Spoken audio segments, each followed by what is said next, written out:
If you're looking for a new cooker or range cooker, let's make sure you know everything you need to about power supply before you buy. Electric cookers and range cookers over 3 kilowatts need the right fuse. You might recognize this as the big red switch in your kitchen. You need a 16 amp or 32 amp fuse, depending on the model you choose. Cookers under 3 kilowatts work with a regular 12 amp plug socket.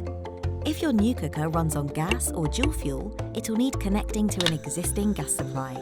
There also needs to be a 3-pin socket or cooker point, another big red switch, within 1.5 meters of where your new cooker will be installed. Double-check the depth of your new cooker to make sure there's enough room for pipework and sockets behind it. We've made it really easy to find out which power supply each model needs on our product page. If you want to book installation with the delivery of your new cooker, just add it to your basket before you check out, and we'll do the rest.